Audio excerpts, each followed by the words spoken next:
चर्चा का उद्देश्य क्या है, क्या होना चाहिए। शुरू शुरू में देखिएगा आप लोग कि जो महादेव को गुरु मानता है और गुरु चर्चा शुरू करता है उसको बहुत सारी अनुभूतियां आने लगती हैं और तेजी से वो बढ़ता है। धीरे धीरे धीरे धीरे उसका मन धरती के आकर्षण में भागने लगता है। अब वो चर्चा से कमाना चाहता है पैसे, चर्चा से कमाना चाहता है सम्मान, चर्चा से लेना चाहता है सुविधा, चर्चा से लेना चाहता है अपनी वरीयता, अपना वर्चस्व, उससे लेना चाहता है। कहेगा आपको कि जानते हैं मणिकांत जी, हम 5 साल पहले शिव को गुरु माने थे, ओह क्या मजा था, ओह क्या अनुभूतियां थी साला, लगता था कि सूरज को पूरब से पश्चिम उगा सकते हैं हम। अब थोड़ा गड़बड़ हो गया है, चर्चा तो करते हैं लेकिन वैसी कोई अनुभूति नहीं आती। कुछ गड़बड़ नहीं हुआ, साले के मन में गड़बड़ी हो गई, उसका अहंकार फेंक दिया। वो बुझ रहा है कि इलाका वाला हमको चिन्ह रहा है कि नहीं, हम यहाँ के जोनल संयोजक हैं। साले चूतिया। अब देखिए, अब जोनल संयोजक है ये दिमाग में आ गया, शिव गुरु भारी नहीं रह गए, पद भारी हो गया, आदमी को कहां से अनुभूति मिलेगी। पैसा भारी हो गया, शिव गुरु की अनुभूति उसको कहां से मिलेगी। शुरू शुरू में तो एक ललक रहती है, बाद में धरती उसको पकड़ने लगी। उसका दोष नहीं है, पकड़ने लगती है। वो जब मेरे पास आएगा, 4 सुंदर सुंदर वचन बोलेंगे हम ना, तब उसको लगेगा कि वो हम सीनियर हो गए, लेकिन तब वो माधवचोद बहनचोद तो होता है हमको, ठीक रहेगा। अब मेरे पास नहीं है तो धीरे धीरे धीरे धीरे उसका अहंकार चढ़ता चला जाएगा, चढ़ता चला जाएगा। गुरु चर्चा का उद्देश्य क्या है, मूल बात पहले समझ लीजिए। मुझको मेरे गुरु ने कहा था 1984-85 में, तुम जो करते हो कहते नहीं हो, तुम जो करते हो कहते नहीं हो। मैंने कहा मैं जो करता हूं सो कहता हूं। हम बहुत पूजा पाठ में ठगाए हुए हैं, इसीलिए जो करेंगे सो कहेंगे। उन्होंने कहा असत्य बोलते हो, झूठ नहीं कहा असत्य बोलते। असत्य का मानी होता है जिस सत्य को आप नहीं जानते। असत्य का मानी होता है जो जिस सत्य को आप नहीं जानते हैं और बोल रहे। झूठ का मानी होता है सत्य आप जानते हैं तब नहीं बोल रहे। जैसे एक छोटे बच्चे से आपने पूछा दूधू कितना होगा बउआ, वो अंगुली पर जोड़ा, बोला दूधू 3। जोड़ने में उसने गलती कर दी है 3, लेकिन वो झूठ नहीं बोल रहा है। कहे वो जोड़ के उसको 3 आया है तो दूधू 3 बोल रहा है। कहा जाएगा दूधू 3 तो होता नहीं है, तो कहा जाएगा बच्चा असत्य बोल रहा है, दूधू 3 होता ही नहीं है। लेकिन झूठ भी नहीं बोल रहा, उसके जोड़ में आया है 3 तो क्या बोलेगा। इस अगर आप जानते हैं 2 1 3 होता है और तब बोल रहे हैं 4, तब आप झूठ बोल। कि आपको मालूम है कि 2 1 3 होता है, तब दूसरे को आप 4 बोल रहे हैं, तब झूठ बोल। तो मेरे गुरु ने मुझको कहा असत्य बोलते हो। मैं उस समय असत्य का माने नहीं जानता था, मैं समझता था असत्य का मानी झूठ होता। तो मुझको थोड़ा खराब लगा, क्योंकि महादेव जैसा कुछ दिख तो नहीं रहा था, एक आवाज आ रही। हमने कहा जी ना मैं असत्य नहीं बोल रहा। तब उन्होंने पूछा क्या करते हो। सवाल था कि जो करते हो सो कहते नहीं हो। तब वो आवाज ने पूछा हमसे कि तुम क्या करते हो। उस समय मैं लोगों को शिव शिष्य बना रहा था, बहुत कम लोगों को, लेकिन बना रहा था।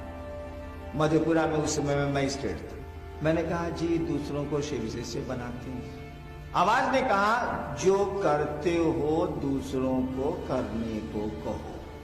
पहले पूछ लिया क्या करते हो, मैंने बताया कि दूसरों को शिव शिष्य बनाते हैं। फिर हाँ नहीं पूछा उन्होंने करने को क्या कहते हो।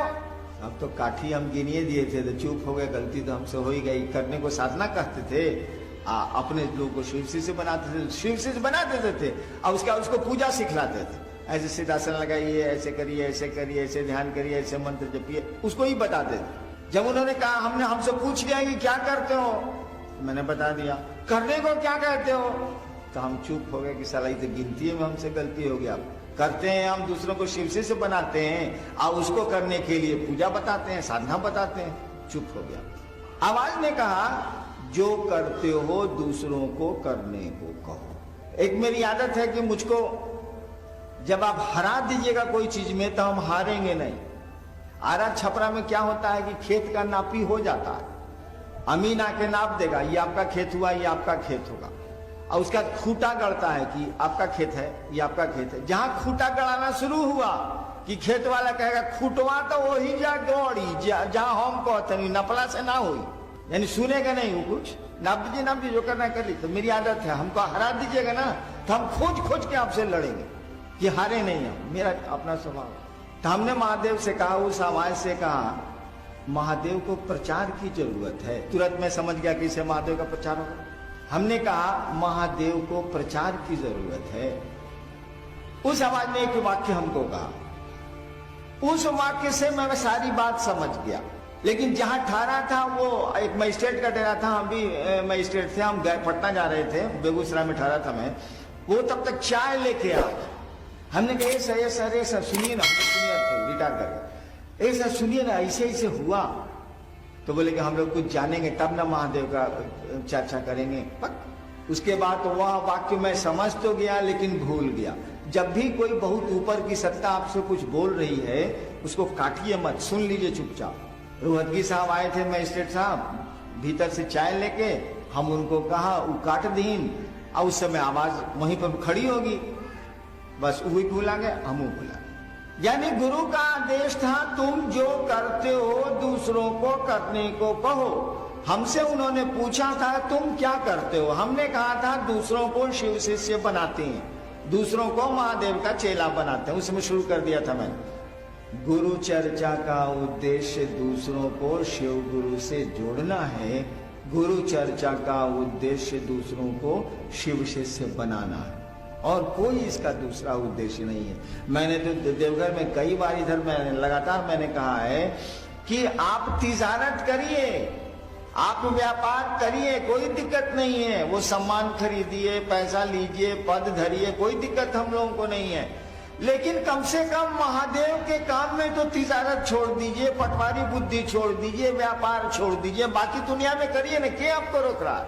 कम से कम अपने गुरु के मामले में व्यापार छोड़ दीजिए, बाकी जहां व्यापार करना है कि करिए, जहां तिजारत करनी है करिए, के रोक रहा है? दुनिया तो उसके बिना चलती ही नहीं। और व्यापार को प्यार से भारी दुश्मनी है। जैसे रोशनी को अंधेरे से दुश्मनी है या अंधेरे को रोशनी से दुश्मनी है, प्यार को व्यापार से भारी दुश्मनी है। अगर व्यापार में आप प्यार को ले आया, व्यापार बैठ जाएगा। अगर आप ले आए हैं व्यापार में प्यार को, व्यापार बैठ जाएगा। अगर प्यार में व्यापार को लाइएगा, प्यार बैठ जाएगा। दोनों का आपस में भारी बैर है। प्यार और व्यापार एक साथ रह ही नहीं सकते, मोहब्बत और तिजारत एक साथ हो ही नहीं सकती। दोनों दूसरे को एक दूसरे को मारेगा। व्यापारी है आप, उसमें मोहब्बत कर रहे हैं, सब लुटा दीजिएगा, चला जाएगा व्यापार हवा में। प्यार करते हैं आप, उसमें व्यापार को लाइएगा, प्यार हवा हो जाएगा। उन्हें ठीक है, कम से कम महादेव के काम में तिजारत छोड़ दीजिए। महादेव के जो गुरु का आदेश है उसमें व्यापार बंद कर दीजिए। उसमें पद न देखेंगे, उसमें धन नहीं देखेंगे, उसमें सम्मान नहीं देखेंगे, कोई दिक्कत नहीं है, बहुत बढ़िया चलेगा। क्यों ऐसा मैं कह रहा हूं?